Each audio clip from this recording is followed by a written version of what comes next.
Well, hey everybody! I'm Sarah Butler. This is my house, and today I'm going to show you all of my houseplants, or as I like to call them, my roommates. This one right here is an umbrella tree, and it's probably the one I've had the longest because I got this one in about 2008 or 9, and I remember that because I had to have my friend help water it when I went off to film I Spit on Your Grave in Louisiana for about a month. At that time, it did get underwatered, and then it became very susceptible to what's called mealybugs. And it still gets these mealybugs to this day. And the only way to get rid of them is to literally wipe them off with a damp cloth with a little bit of dish soap on it. You can then try to prevent them from coming back by applying neem oil to the leaves. But, you know, it's been a very labor-intensive process that I only have done because I am so emotionally attached to this plant. It's pathetic, really. This is a dracana, or a dragon tree, and this comes from the Indian Ocean Islands. I think it's a really cool modern shape. If you have a more modern design sensibility, this one is really fun in that kind of space. One of the things I love the most about the dragon tree is that it cleans the air better than any other houseplant. In the 1980s, NASA conducted a study, and they found that this plant eliminated almost across the board all the different harmful chemicals that they were testing for. So it's definitely worth a shot just for that. But besides that, it's got a really fun modern shape, and it only needs water every 2 weeks or so. In fact, you're probably more at risk of overwatering this plant than underwatering it. In the kitchen, I also have a money tree. The money tree comes from South America. Water it every 2 weeks and give it bright overhead light so that it goes straight up. Basically, just feel the soil with your finger, and if it's dry, like this one is, you add more water. However, you can see that even though it is dry, it looks very healthy. So this one's definitely forgiving and easy to grow for beginners. Just watch the good luck roll in. Most of you will recognize this plant. This is a fiddly fig, or Ficus lyrata. And this has become an extremely popular plant in recent years for indoors due to its rather cute, chunky hipster appearance. The thing is, the definition of a hipster is not thinking that you are a hipster, so I bet you don't, do you? This is actually kind of a finicky plant. It will definitely drop its leaves if you neglect to water it for even a couple of weeks or, you know, longer, which is what I did. You know, we all mess up sometimes, and I have a lot of projects going on, and I have a lot of other plants that I take care of, and this one got neglected for a bit, so it dropped all its leaves. However, some people actually think this look is kind of cool. You know, it's more simplistic and clean, modern. So this plant is definitely happier now, especially since I repotted it. If you have more soil around the roots of your plant, it's gonna take it longer to dry out. Therefore, if I know that I've been kind of bad about not watering it, if I put it in a bigger pot, then I can kind of guard against that. So that's what I've done. This plant originally comes from West Africa, and it needs, like all other houseplants I've mentioned so far, bright and direct light. You can see behind me that's actually a north-facing window. Here is a west-facing window. It's rather large, it's rather tall. This can get super bright sunlight in the summer, and I think that's part of the reason why it dried out. So what I do sometimes is I pull these curtains like this and just kind of filter the light in a little bit more to protect it. So just keep an eye on it. If you see brown spots, definitely your plant is getting too much sun or not enough water. Next, let's have a look at this dwarf umbrella tree. I know it's about the same height or even higher as the other one, but the leaves are basically a miniature version of the other umbrella tree that I showed you earlier. Oh, you're just a little dwarf tree, you're so cute. This one originates in Taiwan as opposed to its cousin that came from Australia. This plant is very similar in care to the original umbrella tree. It does need less watering actually, so you can probably do this one once every 2 weeks. And you can tell if you're overwatering it if the leaves start to turn a little bit yellow. If the leaves turn brown, you're not giving it enough water. So there's your little trick. One of the downsides of this plant, however, is that it does need to be staked when it grows very tall in order to keep it from falling over. You can see I have some bamboo sticks here that I've used plant tie to tie it to. It's very important to use a proper plant tie when you're staking plants. This material is meant to stretch as the plant trunks grow so that it doesn't cut off circulation. Yes, plants have circulation just like we do. They have xylem and phloem, and they both conduct nutrients up and down the stem. So you never want to restrict or constrict the stem of a plant. This is one of my newest plants. It's a spider plant. And as much as I hate that name, I love this plant. It is just so cool. I love a hanging plant because it draws the eye upward and it kind of gives you the sense that you're in like a jungle. Spider plants are actually one of the top plants for cleaning chemicals out of the air. What else is really amazing about this plant is that these little pups just grow down on their own little stems and hang underneath the plant. And you can see all these little ones right here just starting to come down. This one has been around the longest.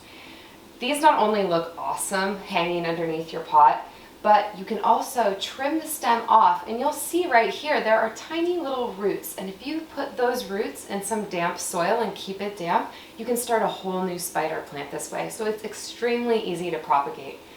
The other thing that's super cool about this plant is that it is quite forgiving if you forget to water it.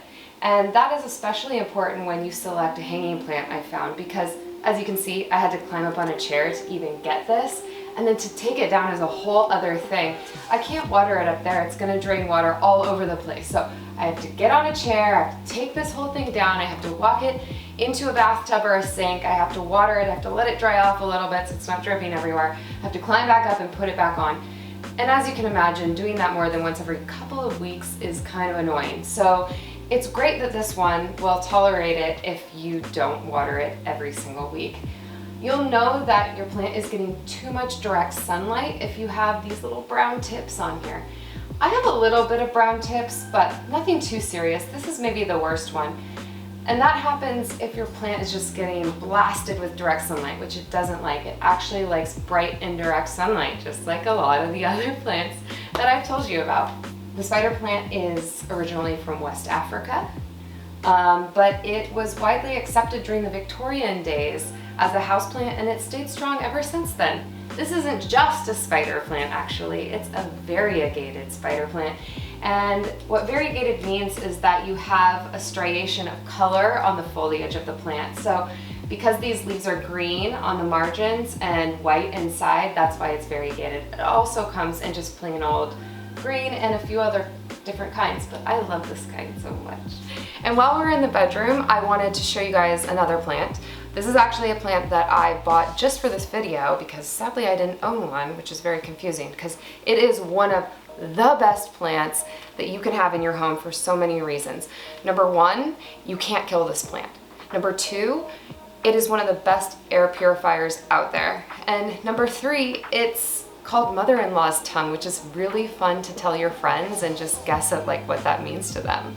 And not only do I have Sansevieria, but I have Sansevieria variegata. Remember variegata? It means that there is a different color in the center of the foliage than the margins. So the reason I brought these guys is because they have a ton of qualities that make them amazing as houseplants, and especially for beginners. Yep, that's right, plant killers. It's pretty much impossible to kill. You can put this in a dark corner. I don't recommend it, it's not nice. But if you happen to underestimate how dark something is, this plant is not going to just keel over and die on you like some of the other ones that I've shown you today would. This plant can probably remain in a completely dark closet for up to a month and it will still be alive. It won't be super happy, but it will be alive. And you know, for you people who are just starting out and you're scared, like, oh my gosh, I'm gonna kill it, I must kill everything. This one is gonna be the hardest to do that too. It also is super forgiving if you don't water it. In fact, you could probably not water it for about as long as well, and it's still gonna be like, okay, whatever, like do what you have to do. Probably you're at more of a risk of overwatering these plants than underwatering them. So, you know, maybe put a reminder in your phone once a month. Just give it a little water until it drains out the bottom and boom, you're done. These adorable little plants are some of the best house plants, and if you're gonna try any of them, I'd love to see you try these. Guys, I have a lot of houseplants, I just realized. And here we are in my office. This is my fishtail palm, which I love. It's a gorgeous plant. It's from the South Pacific and Asia, and it has this really unique leaf pattern that looks like a fishtail, so that's where it gets its name from. One of the things that makes the fishtail palm maybe a little more challenging for beginners is its sensitivity to lack of water. You can see that there are some brown tips on this plant, and that's what happens when it doesn't have adequate moisture. So I like to try to water this once a week, and it's not in direct sunlight, so it should stay pretty damp, but it just sucks up the water every time. So you really have to be prepared for heavy maintenance with this plant. I think it's worth it though, because it's just so beautiful and elegant, and it's just standing there in the corner like this elegant Victorian woman going, "Who is that so?" Which I think is a good thing. Bright indirect light with this guy, and water, water, water. Never let it dry out even a little bit. Okay, our last plant, a heartleaf philodendron, and you can see why it's called that. It has these cute little heart-shaped leaves that are on these beautiful vines that just kind of gracefully drape themselves over whatever surface you put them on. They look great when they're hanging because they just hang down. The vines can also be trained to go along a banister or a curtain rod or something else that you think might look really cool. I really like it because it has that wild, lush kind of jungle feeling. And these guys are great because they're not very picky about light. This is kind of a bright, indirect hallway. It's getting kind of dark now, but during the day it receives bright, indirect light, and this plant loves it.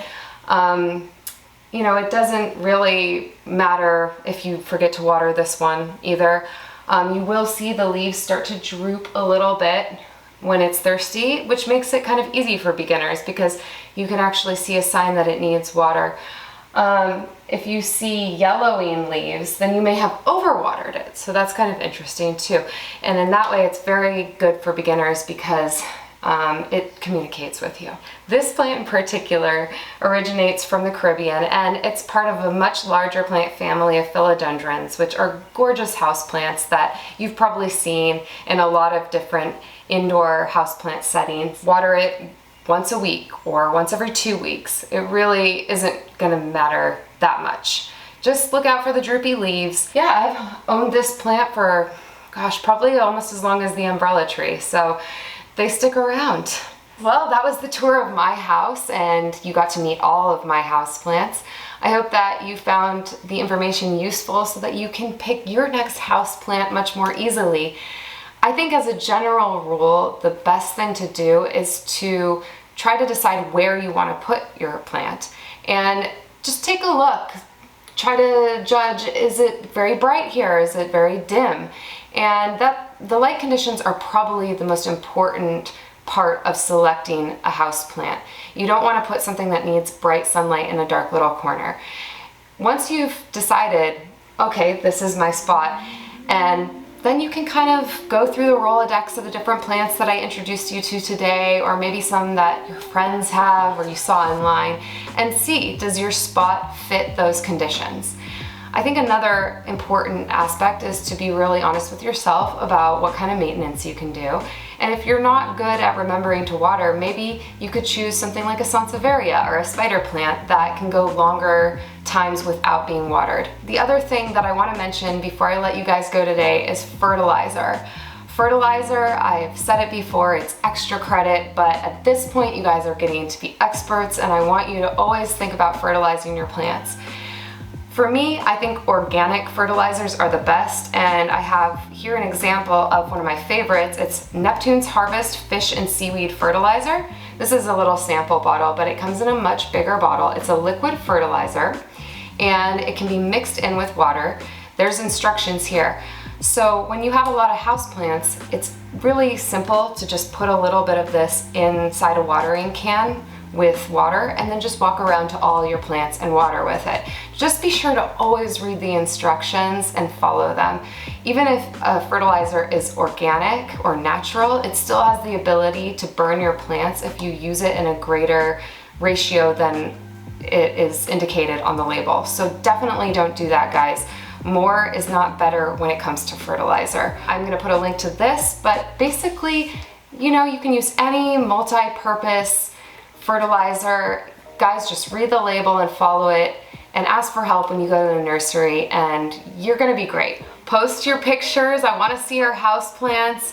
Maybe hashtag Hollywood and Vines houseplants so I can see them. I'd love to see what you guys have done, and definitely like and subscribe if you found this video useful. It really helps, guys. I'm looking forward to putting out more content for you soon, so stay tuned.